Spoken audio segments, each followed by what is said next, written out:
Nous avons reçu une question sur le sacrifice. Doit-on se sacrifier? Le sacrifice du Christ est-il nécessaire, utile? À quoi sert le sacrifice? Le sacrifice, c'est faire le sacré.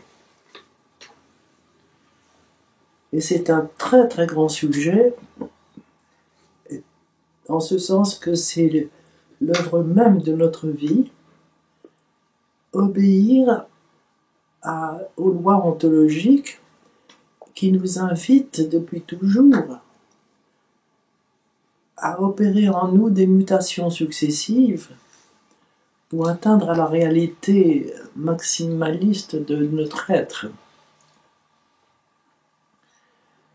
Notre vocation, c'est de mourir et ressusciter à ce que nous sommes aujourd'hui pour entrer dans un autre champ de conscience, une ouverture de conscience, une connaissance nouvelle qui s'accompagne de sagesse, d'ailleurs, de toute une éthique nouvelle à laquelle nous avons à obéir. Nous avons entré dans ce nouveau réel, ce qui est déjà extrêmement difficile dans la mesure où ça demande une désécurisation par rapport aux valeurs du monde.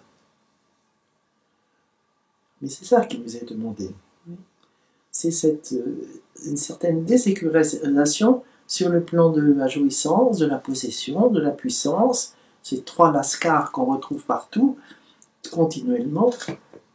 Nous avons vraiment à nous désécuriser par rapport à certains états de notre être pour entrer dans une expérience nouvelle. Et lorsque nous entrons dans cette expérience nouvelle, c'est quelque chose déjà de merveilleux, d'épanouissant, de beau, de grand, auquel à nouveau on s'attache. Et le sacrifice consiste à se libérer de ces détachements à nouveau et à être prêt à se mettre nu. La notion de nudité en hébreu est extrêmement importante parce qu'elle est liée à la connaissance. En ce sens qu'il faut se libérer de toute connaissance, accepter de ne plus rien comprendre, accepter de passer à un tout autre niveau de réalité et donc un tout autre niveau de parole divine, de message divin. On entre dans un autre message divin qui nous demande aussi une autre éthique, une autre sagesse. Et ceci autant de fois que c'est nécessaire. Je dirais que c'est la vie même, le sacrifice dans le vrai sens du terme, j'entends. C'est-à-dire faire le sacré, c'est la vie même. Nous avons en Occident, dans notre infantilisme, attaché au mot sacrifice, des renoncements pour faire plaisir au petit Jésus, et se sacrifier pour faire plaisir au petit Jésus, et ça nous colle à la peau cette histoire. Et résultat, on a horreur du sacrifice. Et on se dit, mais pourquoi? Mais qu'est-ce que c'est que toutes ces histoires-là? Comme si on était devant un Dieu qui nous demandait de... Enfin, c'est un côté insupportable. Doloriste, oui. Insupportable. Alors que c'est entrer dans la joie, au contraire. C'est entrer dans une joie extraordinaire que d'accepter ces mutations, accepter d'entrer dans un autre niveau de conscience. Voilà ce que je peux dire du sacrifice.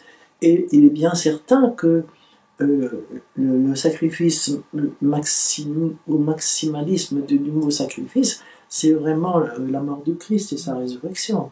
Voilà, la dernière mutation. Ça, c'est certain. Que ça passe par quelque chose de très difficile. Comme pour les martyrs aussi, où on va les blesser d'une façon absolument insupportable. Mais nous ne nous rendons pas compte qu'à ce moment-là,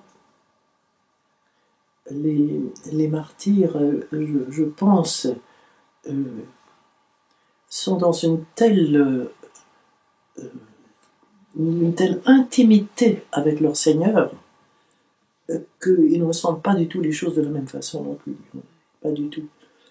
Ça ne veut pas dire qu'ils ne sentent pas, qu'ils n'en souffrent pas, ça ne veut pas dire ça, mais ça veut dire que c'est autre. C'est porter au niveau de la souffrance ce que Rumi, ce merveilleux mystique de l'islam, dit du chagrin. Il dit que plus on va vers son Seigneur, à ce moment-là, l'amour que l'on ressent, il dit l'amour est sans chagrin au cœur même du chagrin. Il y a un chagrin humain, c'est certain, mais il n'est pas vécu du tout de la même façon. Quand on est dans cet amour du Seigneur proche de nous, pas du tout un amour intellectuel, un amour qui est expérimentiel, vécu proche du Seigneur intérieur. Tu vois? Alors je dirais que les sacrifices, je dirais la même chose du sacrifice. Le sacrifice, plus tu es proche de ton Seigneur intérieur, plus mourir et ressusciter prend une toute autre dimension. Mourir prend une toute autre dimension.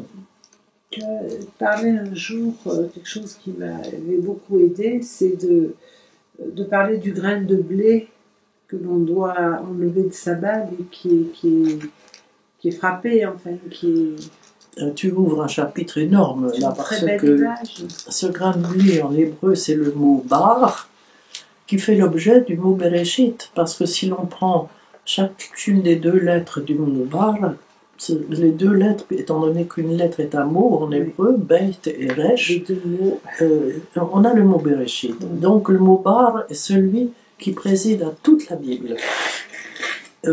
C'est le grain de blé, et c'est en même temps le mot qui veut dire le fils, mais le fils qui n'est pas encore accompli.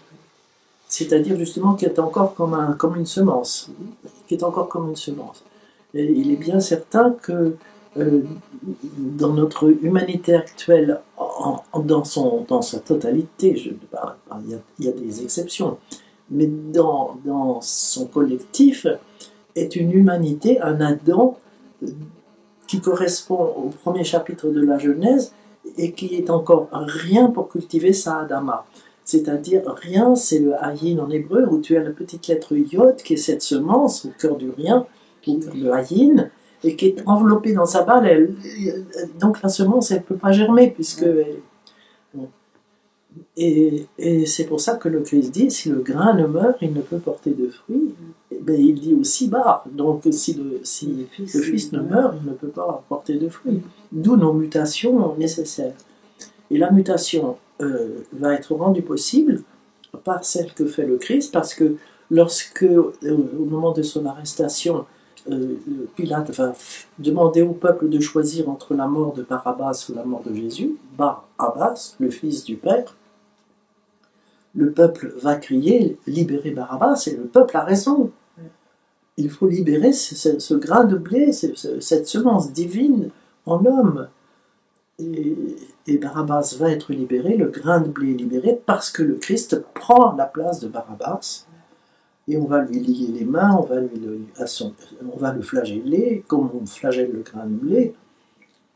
Et il va être crucifié, mourir sur la croix. Et à ce moment-là, il pourra dire à Marie, « Femme, voici ton fils. » Parce que le fils est libéré. Et Jean est fils de Dieu, le fils divin. Ça, c'est magnifique. Et puis le Christ descend dans la matrice du crâne et rencontre là le Satan dont il écrase la tête diabolique. Et puis il s'unit au séraphin, chérubin, et c'est la résurrection. Et c'est ce moment dont on ne parle pas, même les évangiles sont silencieux devant cet immense mystère du Christ qui écrase la tête du serpent, la tête diabolique, entendons, et qui libère le grain de blé, qui libère notre semence divine. Si tu peux grandir, si je peux grandir, si tous nous pouvons grandir et réaliser l'être divin que en profondeur nous sommes, c'est parce que le Christ est descendu aux enfers et a fait tout ce travail-là. C'est quand même une autre explication que se sacrifier pour faire plaisir au petit Jésus. C'est de notre niveau. Ce ne sont pas les souffrances qui libèrent. On dit toujours par ses souffrances il nous libère. Non, la souffrance n'est pas ontologique, la souffrance est inhumaine. Ce n'est pas par ses souffrances, c'est par sa mutation, c'est une ultime mutation. Il écrase, il réalise là ce qui est dit au 3e chapitre de la Genèse, lorsque Dieu parle au Satan, au serpent, une inimitié je place entre toi et Isha, entre sa semence et ta semence. Toi, tu l'écrases au niveau du talon, voilà, à la base de l'arbre.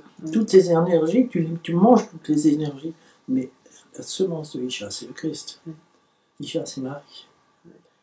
Et le Christ t'écrase la tête diabolique. La tête diabolique est écrasée. C'est là que ça se passe. Et ça se passe pour tous les temps.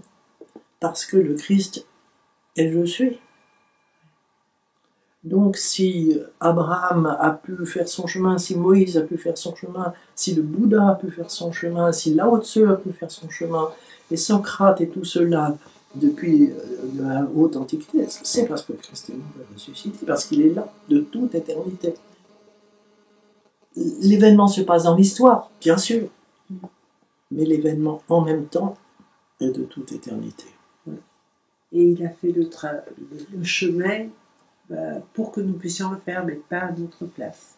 Il a fait pour que nous puissions le faire. Ça, c'est des notions... Et il le dit d'ailleurs à Pierre, qui veut toujours le suivre, et il le dit, mais qu'il n'est pas... Tu passeras aussi par ce baptême. Tu le vivras aussi. Pour l'instant, pas plus Pierre que nous ne sommes pas prêts encore. Il faut que nous vivions absolument toutes les étapes. Merci beaucoup. Et puis nous le vivons avec lui, c'est autre chose. Merci beaucoup, Yannick.